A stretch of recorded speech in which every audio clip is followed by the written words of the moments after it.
Leadership जो है India के अंदर वो पाकिस्तान के बारे में सख्त लाइन ले रही है और शायद वो किसी और मिस एडवेंचर की तरफ जा सकते हैं। ये तस्वीर पश्चिमी देशों को बहुत चुभने वाली है।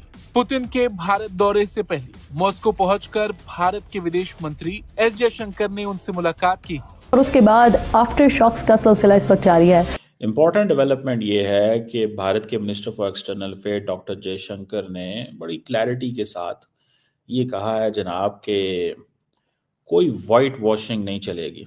टेररिज्म मतलब पाकिस्तान होता है। ट्रम्प साहब इतने डेस्परेट हो रखे हैं भारत से ट्रेड डील करने में कि भैया एकदम फाइनल स्टेजेस पे पहुंची है। जैसे मैंने कल सुबह आपके साथ रिपोर्ट भी किया था, ट्रम्प आजकल जेट फ्यूल ले रहा है भारत से। पाकिस्तान की सिर्फ एक हुकूमत ऐसी मुझे बताएं जो जमहूरी हो। जमहूरियत का मतलब ही नहीं पता। पूरी दुनिया में पाकिस्तान का मजाक उड़ना शुरू हो गया है। आलमी अखबारात पाकिस्तान की इस मकरूर 27वीं तरमीम के जरिए से जो हमने गुल खिलाया है उस पर दुनिया हंसना शुरू हो गई। यूनाइटेड नेशन की तरफ से कहा गया है कि यूं एक तरफा तरीके से ट्रायल चलाकर और किसी को मौत की सजा दे दिया जाना यह ठीक नहीं है। भारत में Su-57 का जो प्रोडक्शन है वो चालू करना चाहता है विथ कंप्लीट टेक्नोलॉजी ट्रांसफर, उसका मेंटेनेंस, जो भी नॉलेज शेयरिंग चाहिए वो सारे कुछ के साथ। इम्पॉर्टेंट डेवलपमेंट ये है कि भारत के minister for external affair doctor Jaishankar ने बड़ी क्लैरिटी के साथ ये कहा है जनाब कि कोई वाइट वॉशिंग नहीं चलेगी, कोई वाइट वॉश नहीं होगी, किसी किस्म की वाइट वॉश नहीं होगी।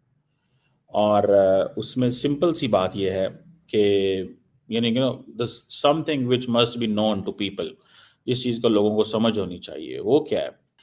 अच्छा, टेररिज्म मतलब पाकिस्तान होता है। टेररिज्म का उस वक्त डॉक्टर जयशंकर का मतलब ये नहीं होता कि जो चल रहा है उस वक्त Islamic state, al Qaeda groups, this that, वो पाकिस्तान सेंट्रिक बात करते हैं। उनको बड़ी क्लैरिटी है इस सेंस में।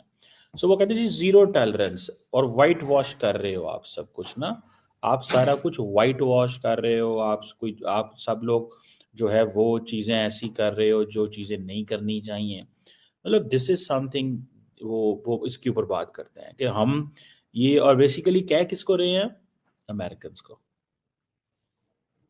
चाइनीज को, कि आप लोग सपोर्ट करते हो पाकिस्तान की। और वाइट वॉशिंग वो कह रहे हैं बस कर दें, ये ना करें, हम पाकिस्तान को इम्प्लीकेट करेंगे, पाकिस्तान ही है सारा कुछ, पाकिस्तान ही प्रॉब्लम है, पाकिस्तान ये है, पाकिस्तान वो है। तो ये एक factor that is there. Pakistan उस तरह जवाब नहीं आता जिस तरह आना चाहिए मेरे कागजों में। जिस तरह मैं समझता हूँ कि पाकिस्तान का जवाब होना चाहिए वो नहीं हमारे लोग बोलते उस तरह। पता नहीं क्यों नहीं बोलते और कैसे नहीं बोलते, क्या प्रॉब्लम है हमारे लोगों को। देखें ये चीज़ जो है ना ये बड़ी इट हैज़ ए पॉइंट, ये इसका बड़ा पॉइंट होता है, ठीक है, कि आपने सिर्फ ये थोड़ा ही करना होता है कि आपने सिर्फ हल्का फुल्का जवाब दे दिया। आपने ये करना होता है कि आपने पूरी गेम उठानी होती है, पूरी की पूरी गेम जो है वो उठानी होती है और कहना होता है कि हम इस तरह कर देंगे, कर देंगे। तो बहरहाल ये एक पॉइंट जो है वो मेरे सामने है और मुझे ज़ाती तौर पे ये लगता है, what I have realised, that the leadership जो है इंडिया के अंदर वो पाकिस्तान के बारे में सख्त लाइन ले रही है और शायद वो किसी और मिस एडवेंचर की तरफ जा सकते हैं, किसी मिस एडवेंचर की तरफ जा सकते हैं। This is what I understand. Topic काफी दिन से चल रहा है, जब से पर्टिकुलरली न्यूज में आया कि मोदी जी जब यूएस जाते हैं तो उस टाइम पे एक न्यूज आता है कि F-35 जो है वो भारत को बेची जाएगी। अब इसमें ये न्यूज को अलग अलग तरीके से हम लोग ने भी एनालाइज किया कि क्या इंडिया को F-35 लेना चाहिए या फिर हमारे पास एक स्ट्रैटेजिक एलाय है रसिया जो एक और ऑफर कर रहा है, क्या उसको लेना चाहिए। एंड दोनों साइड के आर्ग्यूमेंट्स में दम है। फॉर एग्जांपल F-35 जो है ये मल्टी रोल के लिए है। अगर आपको ग्राउंड से air strike, ground operations, naval even की आप नेवी शिप्स पे भी इसको ये कर सकते हैं। Su-57 जो है वो उतना अभी तक बैटल रेडीनेस उसका टेस्ट नहीं हुआ है एज कम्पेयर टू F-35।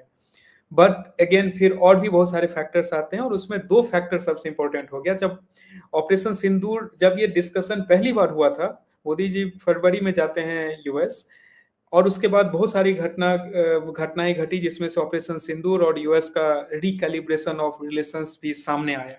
और अभी एक इम्पोर्टेंट इवेंट होने जा रहा है, प्रेसिडेंट पुतिन इंडिया आ रहे हैं, उससे पहले Su-57 जो सुखोई 57 जो रशिया का 5th जनरेशन फाइटर जेट है, उसके रिलेटेड जो ऑफिशियल्स हैं वो भारत आ गए हैं और एक स्टेटमेंट आया है कि रशिया भारत में Su-57 का जो प्रोडक्शन है वो चालू करना चाहता है विथ कंप्लीट टेक्नोलॉजी ट्रांसफर, उसका मेंटेनेंस, जो भी नॉलेज शेयरिंग चाहिए वो सारे कुछ के साथ। एक्चुअली Su-57 का ये डेवलपमेंट पहले से भी इंडिया में प्लान था, ऐसा नहीं था कि ये नहीं हुआ। बीच में उसमें बहुत सारी डिले, बहुत सारे उसमें XYZ काफी सारे रीजंस आए जिसकी वजह से फिर इंडिया उसमें से वापस हटा। एंड उस बीच में जो हमारे नीड्स थे, लगा कि राफेल टू सर्टेन एक्सटेंट, क्योंकि वो 4.5 जनरेशन या 4 से 5 जनरेशन के बीच का वो माना जाता है, वो हमारे नीड को पूरा करेगा। लेकिन फिर एक और ग्लोबल इवेंट सामने आता है, वो होता है ट्रेड वॉर। और उस ट्रेड वॉर में F-35 सेंटर में बैठ जाता है। सेंटर में इसलिए बैठ जाता है कि भाई तुम ये लो, हमसे तुम ये F-35 खरीदो, और उसको एक कंडीशनल स्टेटमेंट बना दिया जाता है भारत का आर्म ट्विस्टिंग के लिए। और जिस तरीके से ऑपरेशन सिंदूर में एक नेगेटिव नैरेटिव फैलाया गया राफेल को लेकर के, या उसको जो कि नैरेटिव बाद में बर्स्ट हो गया, खुद ही बहुत सारे उसके प्रूफ आ गए कि वो खत्म हो गया, उसमें एक अपॉर्चुनिटी देखा गया कि कैसे F-35 को पुश किया जा सके, भारत का हाथ मोड़ा जा सके। लेकिन जो कहा जाता है ना कि दूध का जला वो छाछ भी फूक फूक के पीता है, वही चीज भारत यहाँ पर अमेरिका के साथ कोई भी इस तरीके का स्ट्रेटजिक